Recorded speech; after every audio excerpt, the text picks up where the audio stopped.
Hello student, हम लोग GST का तीसरा सेट लेकर आ रहे हैं। और तीसरा सेट, अगर ये तीनों सेट के जितने क्वेश्चंस अगर पढ़ लेंगे, सारे इंपॉर्टेंट क्वेश्चन हैं, तो आपके एग्जाम में बहुत हेल्प होने वाला है और बहुत आसानी से आप अपने एग्जामिनेशन को अच्छे से लिख पाएंगे। लेकिन ज़रूरी है कि आप अच्छे से लिखिए। देखिए, यहाँ भी इसी तरह से एमसीक्यू है, मॉडल क्वेश्चंस, तो हम लोग पहले इसको भी कंप्लीट कर लेते हैं। आप लोगों को एमसीक्यू इस तरह से नहीं आएगा, लेकिन वेरी शॉर्ट आ सकता है। Member of the GST council कौन है? तो भैया फाइनेंस मिनिस्टर जो होते हैं, ठीक है, कि गृह मंत्री नहीं होते, मुख्यमंत्री नहीं होते, कोई नहीं, वित्त मंत्री होते हैं। Service of GST network include, GST के अंदर क्या है? तो बोलता है रिटर्निंग, फाइलिंग, प्रोसेसिंग होता है। Which of the following tax is levied on import, अगर हम दुनिया बाहर से सामान इंपोर्ट करते हैं तो कौन सा लगता है? आईजीएसटी लगता है। Which are the taxes levied on intra state sale, अगर राज्य के अंदर ही सेल हो रहा है तो कौन सा जीएसटी वसूला जाता है? तो दोनों, सी और एस दोनों वसूला जाता है। तो इस तरह से यहाँ एमसीक्यू क्वेश्चन है जो आप लोगों को कि एग्जाम में चूंकि सब्जेक्टिव पूछेगा, इसलिए हम ये एमसीक्यू बार बार छोड़ देते हैं। सब्जेक्टिव क्वेश्चन है, explain the main provisions of constitutional amendment 101 act 2016। देखो, जीएसटी का कानून लाने के लिए भारत सरकार ने 2016 में, जीएसटी का कानून लाने के लिए भारत सरकार ने 2016 में संविधान में संशोधन किया था। और कोई भी कानून इस देश में जब आता है तो संविधान में संशोधन करना पड़ेगा तब ना। मान लीजिए पहले से कोई कानून है तो संविधान में तो उसके बारे में लिखा हुआ है। अब हम नया कानून ला रहे हैं तो उसको संशोधित करेंगे, चेंज करेंगे, भाई इसको हटा रहे हैं और इस जगह पे ये कानून डाल रहे हैं। तो जब भी नया कानून आता है तो सरकार संविधान को बदलती है, संविधान को संशोधित करती है। तो ऐसी स्थिति में 101वां संशोधन था, यानी 101 बार आज तक संविधान में चेंज हो चुका है। संविधान में 101 बार चेंज हो चुका है। और ये 1900 मतलब 47 से चेंज हो रहा है। नेहरू जी बहुत चेंजेज किए, इंदिरा गांधी चेंजेज किए, मनमोहन सिंह चेंजेज किए, अटल बिहारी वाजपेयी चेंजेज किए, और मोदी जी भी चेंज कर रहे हैं। लेकिन कुछ लोगों को लग रहा है संविधान बदल दिया जा रहा है। संविधान तो बदलेगा ना, कानून जब बनाएगा सरकार तो संविधान को पढ़िए। कानून जब बनाएगी तो संविधान संशोधन के बगैर तो नहीं बनेगा। बिना संविधान संशोधन का कोई कानून पास ही नहीं हो सकता। तो 101वां संशोधन था, अभी उससे ज़्यादा संशोधन हो चुके हैं। तो 101वां संशोधन का क्या नियम है वो लिखा हुआ है यहाँ पे, ध्यान दीजिएगा। यहाँ पे बोलता है संविधान का 122वां संशोधन विधेयक 2014 में आया था, जबकि 101वां संशोधन है। अब ये कैसे होगा? 2014 में 122वां आया था तो 2016 में 101वां कैसे हो गया? तो भाई ध्यान रखिएगा, जीएसटी के लिए बहुत पहले ही जीएसटी के लिए संविधान संशोधन हो चुका है। बहुत दिनों से जीएसटी पेंडिंग था, 2008 के आसपास में हुआ है। बहुत दिनों से जीएसटी पेंडिंग था, तो इसलिए 101वां संशोधन है। उसके बाद अभी 122वां चल रहा है, उससे कोई दिक्कत नहीं। लेकिन हुआ तो बहुत पहले ना था, तो 2008 के आसपास में हुआ था। और ये धीरे धीरे, सोचो 2008 का जीएसटी का संविधान संशोधन और लगा है 2016 में। वही यहाँ लिखा है 122वां संशोधन 2014 को 8 सितंबर 2016 को भारत के राष्ट्रपति ने स्वीकृति दे दी। और फिर ये ऐसी स्थिति में जीएसटी का कानून बनने का मार्ग जो है प्रशस्त हो गया। दूसरा, संविधान का 101वां संशोधन अधिनियम 2016 8 सितंबर 2016 को अधिनियमित किया गया, नहीं लागू किया गया, जिसमें निम्नलिखित महत्वपूर्ण संशोधन हुए थे। पहला, वस्तु और सेवाओं पर नियंत्रित करने वाला कानून बनाने के लिए संसद और राज्य विधानसभाओं पर संवर्ती शक्तियां होंगी। मतलब जीएसटी से संबंधित जो कानून बनाने का पावर है वो संसद के पास, और राज्य सरकार का, राज्य के विधानसभा सरकार के पास बराबर पावर होगा। दोनों सरकार उस पर कंट्रोल कर पाएगी। अनुच्छेद 246A के अनुसार जीएसटी लगाने की शक्ति संसद के साथ साथ प्रत्येक राज्य के विधानसभा के पास होगी। जीएसटी लगाने का पावर जो है तो केवल संसद के पास नहीं है, राज्य के विधानसभा के पास भी ये पावर है कि वो जीएसटी लगाए। जीएसटी 4 तरह का, पहला CSI और UT। उसके बाद है कि आईजीएसटी को केंद्र और राज्यों के बीच जीएसटी परिषद की सिफारिश के अनुसार संसद द्वारा कानून प्रदान करके बांटा जाएगा। आईजीएसटी का मामला बहुत ज़्यादा है। देखो, सी वाला पैसा सीधा सेंट्रल गवर्नमेंट को जाएगा, एस वाला पैसा सीधा स्टेट गवर्नमेंट को जाएगा, यूटी वाला पैसा सीधा यूटी को जाएगा। लेकिन आई वाला पैसा किसको जाएगा? इंटीग्रेटेड। तो बोलता है इंटीग्रेटेड जो जीएसटी होगा वो जीएसटी काउंसिल तय करेगा कि उसमें से राज्य को कितना मिलेगा और उसमें से केंद्र को कितना मिलेगा। तो आई जीएसटी का पैसा जीएसटी काउंसिल तय करता है कि उसमें राज्य को कितना मिलेगा और उसमें केंद्र को कितना मिलेगा। वही बात यहाँ लिखा है। उसको तो मानव उपभोग के लिए मादक पदार्थ को छोड़ के सारे वस्तुओं पर जीएसटी लगता है। जितना मादक पदार्थ है, जो एल्कोहलिक लिक्विड है, तो एल्कोहलिक लिक्विड को छोड़ के बाकी सब पर जीएसटी लगता है। एल्कोहलिक लिक्विड और साथ ही साथ पेट्रोलियम, इन दोनों के ऊपर जीएसटी नहीं लगता है। भारत के संविधान के अनुच्छेद 269A की व्याख्या में प्रावधान है कि वस्तुओं या सेवाओं के आयात को अंतर्राज्यीय व्यापार या वाणिज्य के दौरान वस्तुओं और सेवाओं या दोनों की आपूर्ति के रूप में माना जाता है। मतलब अगर एक स्टेट से दूसरे स्टेट में आप सामान ले जा रहे हैं, ले आ रहे हैं, तो माना जाएगा कि वो जीएसटी है, इंटर स्टेट सेल है। भले ही अपने लिए ला रहे हैं, ध्यान रखिएगा, आप कुछ सामान ला रहे हैं अपने खुद के यूज़ के लिए। जैसे मान लीजिए कि हमारा अपना घर बन रहा है, हम बिजनेसमैन है नहीं, हम सीमेंट वेंट बेचने का काम नहीं करते, मेरा अपना घर बन रहा है।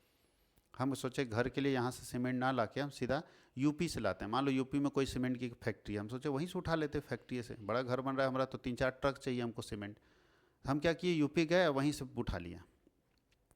और जबकि हम अपने लिए, ध्यान रखिएगा, बेचने के लिए लाते हैं तो जीएसटी वसूला जाता है, कहा जाता है। हम अपने लिए ला रहे हैं, अपने घर के लिए ला रहे हैं, बेचने के लिए नहीं ला रहे हैं, तो क्या जीएसटी लगेगा? बोला जाता हाँ, जैसे इंटर स्टेट होगा जीएसटी आपको चार्ज करना पड़ेगा, आपको रजिस्ट्रेशन लेना होगा, बिना जीएसटी रजिस्टर्ड आप नहीं ला सकते हैं। आपूर्ति के स्थान का निर्धारण करने के सिद्धांत और अंतर्राज्यीय व्यापार और वाणिज्य के दौरान आपूर्ति कब होती है, इसका निर्णय संसद द्वारा किया जाएगा। कब सप्लाई होगा, इसका डिसीजन जो है पूरा का पूरा पार्लियामेंट द्वारा किया जाएगा। निम्नलिखित उत्पादों के संबंध में भारत में निर्मित या उत्पादित वस्तुओं पर केंद्रीय उत्पाद शुल्क लगाने की शक्ति उपलब्ध है। जैसे पेट्रोलियम है, हाई स्पीड डीजल है, मोटर स्प्रिट है, नेचुरल गैस है, ये सब अभी भी केंद्रीय उत्पाद शुल्क लगाने की शक्ति आज भी भारत में निर्मित वस्तुओं के पास है। मतलब भारत सरकार इसके ऊपर लगाएगी, ठीक है। जितने भी विमान टरबाइन है, पेट्रोलियम और हाई स्पीड डीजल को छोड़ के ये सब के ऊपर अभी भी स्टेट गवर्नमेंट लगाती है। ये सब स्टेट गवर्नमेंट के जिम्मे आ जाता है, ये सब स्टेट गवर्नमेंट अपने अंडर में रखती है कि इसको लेना है या नहीं लेना है। इसमें खास करके मादक पदार्थ को छोड़ के, जो मतलब शराब छोड़ के, जो नशा वाला पदार्थ है उनको छोड़ के बाकी सब पर जीएसटी लगाने के सारे प्रोविजंस जो है सेंट्रल गवर्नमेंट के पास है। फिर वही चीज़ है CGST SGST इंटीग्रेटेड। सेकेंड है explain the structure and function of GST council. ये तो हम लोग देख चुके थे, फर्स्ट वाले में आप देखेंगे तो जीएसटी काउंसिल का स्ट्रक्चर आप देख चुके हैं। फिर भी थोड़ा सा इंट्रोडक्शन देना चाहते हैं तो देख लीजिए। सबसे पहले होता है ministry of finance, ministry of finance वित्त मंत्रालय, और इसके नीचे आते हैं फाइनेंस मिनिस्टर, FM कर देते हैं फाइनेंस मिनिस्टर। फाइनेंस मिनिस्टर के नीचे आता है जीएसटी काउंसिल। जीएसटी काउंसिल में क्या हो गया, तो सेंट्रल मिनिस्टर होंगे। सेंट्रल मिनिस्टर कौन, तो जो राज्य वित्त मंत्री है वो होंगे, और फिर स्टेट राज्य सरकार के जो मिनिस्टर हैं वो होंगे, ठीक है। मतलब हर राज्य सरकार में जो वित्त मंत्री होंगे वो होंगे, बस यही इसके मेंबर्स हैं। इसी तरह से पूरा स्ट्रक्चर काम करता है। वही बात यहाँ लिखा है कि कैसे स्ट्रक्चर काम करता है जीएसटी का, और फंक्शन क्या है जीएसटी काउंसिल का, तो हम लोग देख चुके हैं।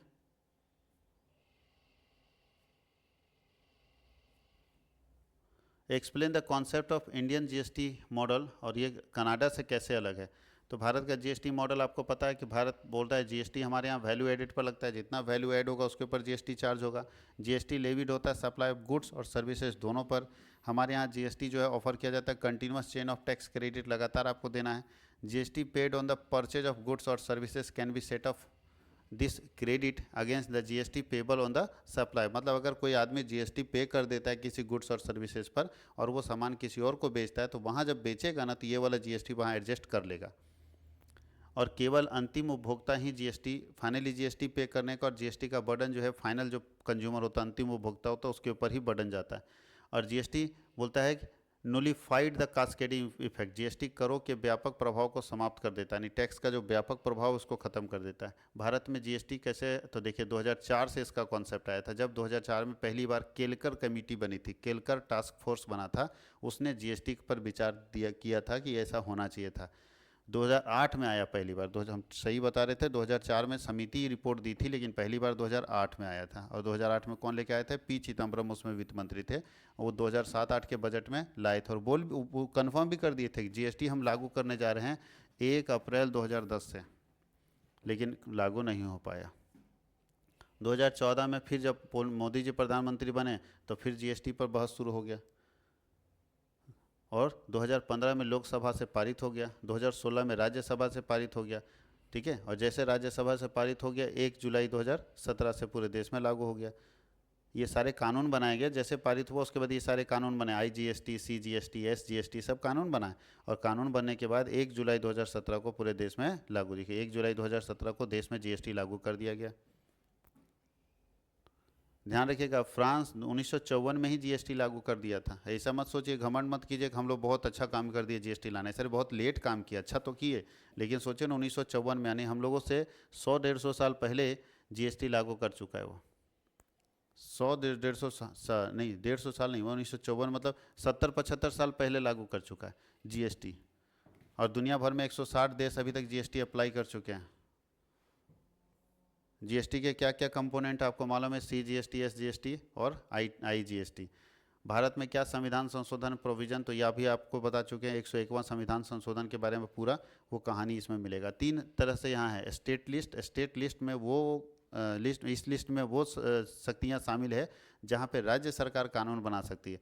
सेंट्रल लिस्ट, यूनियन लिस्ट में वे शक्तियाँ शामिल है जहाँ पे केंद्र सरकार कानून बना सकती है। और कंकरेंट लिस्ट में वे शक्तियाँ शामिल है जहाँ राज्य सरकार और केंद्र सरकार अपने अपने कानून अलग अलग बना सकते हैं।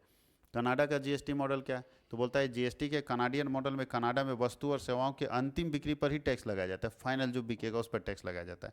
जीएसटी के कंपोनेंट वहाँ भी 3 तरह का जीएसटी होता है कि होता है गुड्स एंड, जीएसटी में देखिए वहाँ प्रोविजनल सेल्स होता है, पीएसटी आता है। एक आता है जीएसटी, एक आता है पीएसटी, प्रोविजनल, जो राज्य सरकार लगाएगा उसका नाम है प्रोविंशियल सेल्स टैक्स, पीएसटी। और जो केंद्र सरकार लगाता है वहाँ पे कनाडा में, उसको हम लोग बोलते हैं जीएसटी। यानी लोकल जो सरकार लगाता है वो पीएसटी। हमारे यहाँ जैसे एसजीएसटी है, तो वह एसजीएसटी की जगह जो राज्य सरकारें लगाती है उसको पीएसटी बोलता है, जो केंद्र सरकार लगता है उसको जीएसटी कनाडा में बोलता है। और जो दोनों लगाता है उसको एचएसटी बोलता है। GST plus PST equal to HST, ठीक है। रजिस्ट्रेशन तो बोलता है कोई भी व्यक्ति जो कनाडा में कोई भी व्यापार चलाता है या कनाडा में वस्तुओं और सेवाओं का आपूर्ति करता है, पिछली 4 तिमाहियों में अगर उनका सेल 30,000 कनाडियन डॉलर से ज़्यादा है तो उसको जीएसटी रजिस्ट्रेशन कराना पड़ेगा। और उसके लिए उसको एक बीए नंबर, बिजनेस नंबर लेना पड़ता है, वो आपको लेना ही पड़ेगा। टैक्सेबल और नॉन टैक्सेबल इनकम आइटम कैसे बांटा जाएगा? तो कनाडा में समस्त बिक्री को 3 श्रेणियों में बांटा गया। जितना सेल होगा वो 3 कैटेगरी में बांटा गया। पहला कैटेगरी बोला जाएगा टैक्सेबल कैटेगरी, दूसरा एग्जेम्प्टेड कैटेगरी और तीसरा जीरो रेट कैटेगरी। भारत में भी सेम है। अगला क्वेश्चन है, अच्छा, गुड्स और सर्विसेज के मूल्यांकन से आप क्या समझते हैं और माल के कर योग्य मूल्य में कौन कौन सी मदों को शामिल किया जाता है? ये पीछे भी हम लोग डिस्कस कर चुके हैं और ये भी हम लोग डिस्कस कर चुके हैं कि कैसे जीएसटी में आपको रजिस्ट्रेशन करवाना है, पंजीकरण करवाना है। तो जीएसटी पंजीकरण के बारे में भी हम लोग डिस्कस कर चुके हैं कि पंजीकरण कैसे होगा। अभी देखिए हम लोग पिछले ही लेक्चर में ये सब देखे थे। तो हम लोगों का ये पूरा 3 सेट कंप्लीट हो गया। जितना क्वेश्चन आप लोगों को दिया गया अगर आप कर लेते हैं, फिर से रिपीट करके वीडियो को देख लीजिएगा, सारे क्वेश्चंस को अगर कर लेते हैं तो आसान पड़ेगा, बहुत हेल्प होगा आपके एग्जामिनेशन में। Thank you.